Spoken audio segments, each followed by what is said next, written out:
Now that the initial celebrations are over, it is time for us to take a deeper look into how the Reggae Boys performed in their 4-0 thrashing of Bermuda. Here are 5 things we learned. Let's get into it.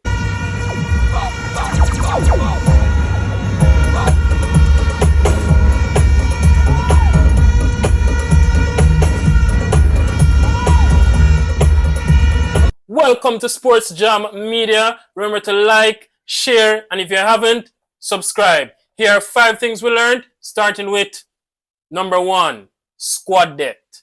Now, coming into this game, me and many Reggae Boys fans were nervous, were worried because we've had many injuries. We had players that should have been here, not turn up. We had many issues off the field. And the concern was that this would have affected us on the field. But thankfully, it didn't. The men, right? The men played great. As you can see, scoreline says it all, 4-0.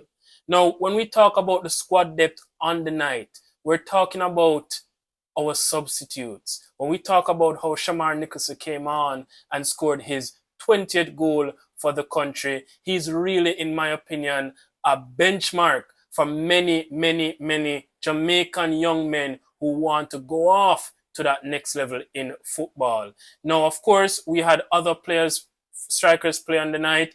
Bailey Kadamatri, who started, he was very impressive, the 20-year-old. He was able to do, what we wanted him to do. Really and truly, he displayed that he is the complete package. He was able to run in behind. He was able to collect the ball on the off turn. He was able to hold up the ball. He was able to, you could see him skill, his striking ability. Now, of course, all he lacked was the finishing.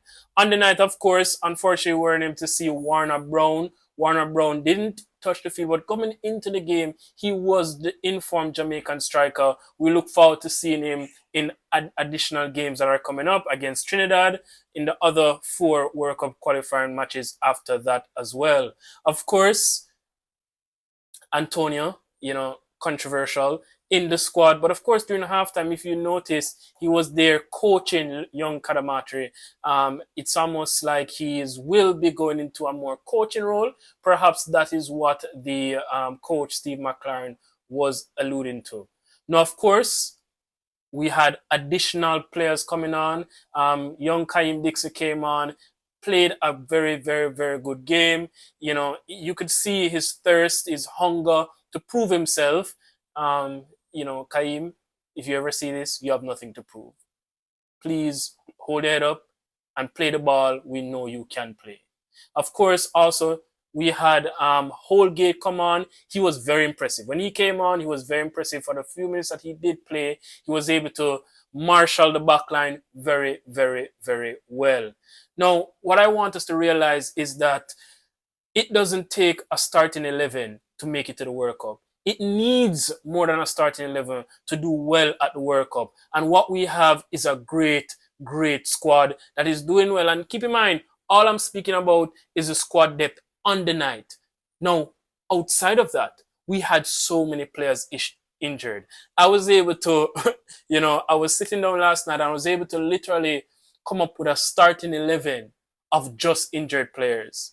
And when I sent it into the WhatsApp group with my friends, they were like arguing, is this injured team, this list of injured players, better than what we fielded last night? That is the depth of our team right now. Now, of course, Steve McLaren has big decisions to make, but for me, these are good issues. We're talking about players missing Andre Blake, Latibo Dare, Bell. Those are the 2 fullbacks. We had Pinnock missing. We have what's his name? Jesus, I had his name somewhere here. We had Deshaun Bernard missing, and that's a full back line, right? We had Bobby Reed missing. Now, of course, in the midfield, the team I sent, of course, they weren't only injured players. For me and many persons, it would have been great if Ravel Marso was in the team. Of course, he's not injured. He's just now out of favor due to a lack of game time.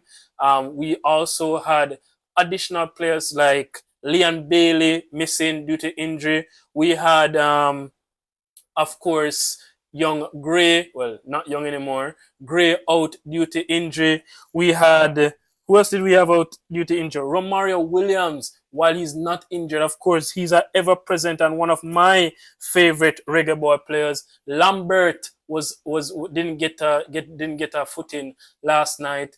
So our squad depth is very, very impressive. We had Webster who came on and provided that beautiful cross into Shamar Nicholson to score his goal. Overall, our squad depth is immense, and I'm looking forward to see how coach Steve McLaren will execute the final squad going into the World Cup, because trust me, World Cup is a surety. Number 2, Cephas frustrates. Now, of course, we didn't quite learn this last night. It was just more of a confirmation. While Cephas, for me, is one of our most impactful players every time, the truth is he has quite a number of opportunities, namely being able to play more with his teammates. Now, when you look into the metrics, when you look at the stats, Steve has had the highest pass completion rate, 4 out of 4 passes. Now, the truth is, you can always say the reason why he has a 100% pass completion rate is simply because he didn't pass the ball as much. But he also created the most opportunities through duels. He won the most duels and he completed the most dribbles on the field. Again, very, very, very impactful. Opportunity, he needs to share the ball. He needs to play with his teammates more. For me, his raw pace, his raw power, if he was able to just work with Greg Lay a little bit more, get more opportunity to run in behind, more combination plays, it would amplify his impact even more. If you were to look at some of the football apps that we all use, some of them would have put Cephas as the man of the match. Now, for me, he wasn't, but that shows the impact that the man has. The truth is, he needs to play more with his teammates. Can you imagine a simple ball to Greg Lay, turn and run? No one would stop him. All Greg Lay needs to do is time the pass, in behind, gone. Straight through and goal. He could just rinse and repeat that consistently, but unfortunately, Cephas gets the ball, head down, run.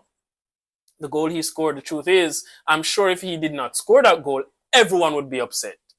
Everyone would be. Because if you look at the replay, there were 2 empty teammates there, but instead, Cephas had his head down, one thing on his mind, run through and goal, shoot. It was a great strike, great goal, but Cephas, please share the ball. Number 3, worries in the midfield. Oh, midfield worries. Now, again, this is not something we learned last night. It was just more confirmation. We started the same midfield 3 that started in the Unity Cup. The fact is, they played brilliant in the Unity Cup. We expected them to start last night. Now, last night, there were major opportunities. Now, because of these opportunities, it was noticed that Steve McLaren purposefully bypassed the midfield. This, for me, while it worked against Bermuda, I don't expect it to work against tougher opponents. Now, if we were to break down each of our midfield 3, Hayden had a good game, a relatively good game. Now, if I was to score him, I would say it was a 7 out of 10. He wasn't put under a lot of pressure. In fact, he didn't even pass the ball much. He wasn't the biggest pass of the ball. The person who played the most long balls was King. The person who played the most pass was Lembe Kisa. Now, my thing is, why are you there? Right now, of course, there will be tougher games. For me, Hayden is our linchpin. He's our key player, and we expect more from him. Now, a bigger issue for me was Russell. Russell was literally nowhere to be seen. Right now, if I was to ask my wife, hey, do you know who Russell is? She's going to ask, who? Because he was nowhere to be seen. She has no idea who he is. I literally can't remember him doing anything. No, that's the type of player he is. He was put on a leash last night to play alongside Hayden. That's not his game. His game is more to crash into the box, a late run into the box. Much like McTominay for the Manchester United fans, he's very impactful when he's told or given the freedom to go into the box, just like what McTominay is now doing at Napoli. Now, hopefully, Russell is allowed to do this in future games, but playing where he is now, he's made ineffective. And last night he was very, very ineffective. What I'm hoping is that we learn to play a better ball game. We need to see our midfield interchanging more. We need to see them looking, collecting the ball, asking for the ball. When King has the ball, meeting King for the ball, meeting Damian Lowe for the ball, meeting Wait for the ball. Instead of allowing the back line to have the ball and play the ball long all the time over them. They're not involved. They need to get more involved if Jamaica wants to make the mark that they're going to make in the World Cup, because qualification is a certainty. Number 4, man of the match, Casey Palmer. Now, of course, we touched on the tactic being long ball down into our attack and rely on the individual brilliance of our players. One of those individually brilliant players was Casey Palmer. He played a masterclass. He was at the back, he was at the front, asking for the ball, dribbling, passing. Now, funny enough, if you check the stats, it's not that quite impressive, but just on the eye test, for me, Casey Palmer, amazing. Amazing. Brilliant. And I hope we get this Casey Palmer more consistently. Now, he has a history of playing well against smaller teams, but Casey, may I beg you, give me this against Trinidad. We want 6 points. 6 out of 6. Number 5, get your passport ready. World Cup is a must. We're going to the World Cup. This team has impressed me. I am confident that we can get the necessary points to qualify for the World Cup. With a simple math, right? I am kind of realizing we only need 14 points. So far, we've gotten 3. We just need 11 more points, guys. Simply because Curacao and Trinidad would have drawn yesterday. All we need is 11 more points, and we can book our flights, we can book our hotels, we can book our Airbnb, and we can get our tickets. People, World Cup is a must.